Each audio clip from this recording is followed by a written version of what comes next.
భార్గవరాముడు హిమవత్ పర్వతం మీద కూర్చుని పరమశివుడి గురించి తపస్సు చేశాడు. అయితే శివుడు సంతోషించి ఆయనకి ఒక గండ్రగొడ్డలని బహూకరించాడు. ఆయన పరశువు వేసుకుని నడుస్తుండేవాడు, ఆ గండ్రగొడ్డలు పట్టుకు తిరుగుతుండేవాడు. ఇటువంటి పరశురాముణ్ణి పరమశివుడు ఒకసారి మళ్ళీ పిలిపించాడు కైలాసానికి. దేవతలకి రాక్షసులతో యుద్ధం జరుగుతోంది, నువ్వు వెళ్ళి అక్కడ వాళ్ళకి సహాయం చెయ్యి, దేవతలకి రాక్షసులతో యుద్ధం చేయమన్నాడు. అంటే పరశురాముడు అన్నాడు, నా దగ్గర నువ్వు ఇచ్చిన పరశువు తప్ప ఇంకేం లేదు, నాకేం ధనుర్వేదం తెలియదు, నేను యుద్ధం ఎలా చేయగలనని అడిగాడు. అడిగితే పరమేశ్వరుడు ఒక వరం ఇచ్చాడు, నేను నిన్ను ఆవేశిస్తాను. ఆవేశించుట అంటే అంశ ఆయనలోకి ప్రవేశిస్తుంది, నీలో ఉండి నేను పనిచేస్తాను. కాబట్టి నీకింక ధనుర్వేదం తనంత తాను భాషిస్తుంది, నువ్వు ఎంతమందినైనా పడగొట్టేస్తావు, యుద్ధం చేయమన్నాడు. పరమశివావేశం కలిగింది. అందుకని ఆవేశావతారములలో ఒకటైంది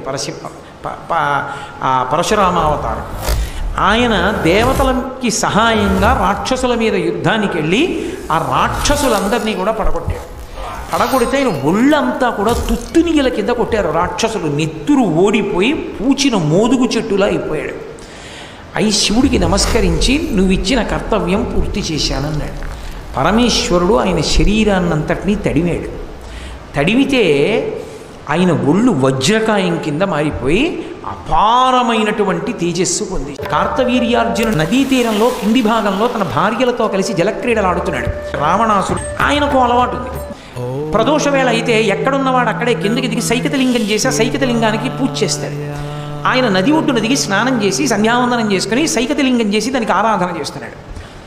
వీళ్ళకో పిచ్చి కోరిక పుట్టింది కార్తవీర్యార్జునుడి భార్యలకి, నీకు 1000 చేతులు ఉన్నాయి కదా, నదీ ప్రవాహాన్నంతటినీ ఆపేయగలవా 1000 చేతులతో అని అడిగారు. అది పెద్ద విషయమా అని 1000 చేతులు అడ్డుపెట్టాడు. వెనక్కి వెళ్ళి ప్రవాహం పెరుగుతూ వచ్చి ధ్యానంలో ఉండి పువ్వులు వేస్తున్నటువంటి రావణాసుడి తొడల కిందకు వచ్చి అకస్మాత్తు ప్రవాహం ఎందుకు పెరిగింది కిందకెళ్ళి చూడమన్నాడు భటుల్ని. కార్తవీర్యార్జునుడు భార్యలతో జలక్రీడలు ఆడుతున్నాడని చెప్పారు రావణాసుడికి. అసలు వాడే పెద్ద ధూర్తుడు.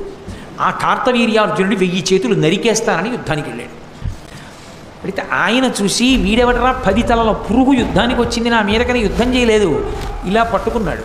పట్టుకుని తీసుకుపోయి ఈ పురుగు నేను భార్యలతో జలక్రీడలు ఆడుతుంటే నా మీదకి వచ్చిందని కారాగారంలో వారేసి కలిపేసేయండి అన్నాడు. అంత శక్తివంతుడు కార్తవీర్యార్జునుడు, 1000 చేతులతో ఉంటాడు. ఆ కార్తవీర్యార్జునుడు ఎందుకో అరణ్యానికి వచ్చాడు వేటాడడానికి.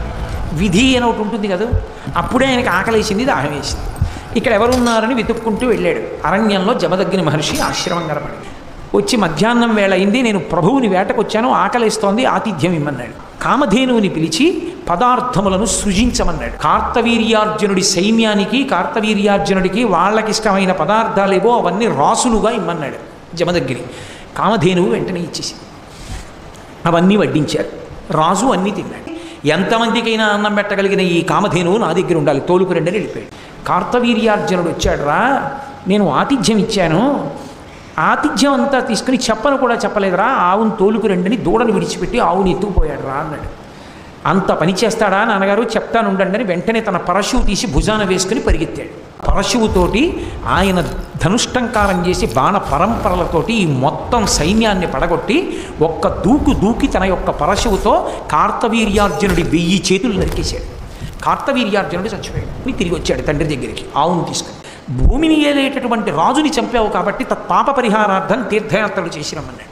మా నాన్నని చంపేసిన వాడు ఈ జమదగ్ని కొడుకైన పరశురాముడు, కాబట్టి ఈ జమదగ్ని చంపేస్తామని కూర్చున్నవాడిని కూర్చున్నట్టు కత్తి పెట్టి తల నరికేశాడు.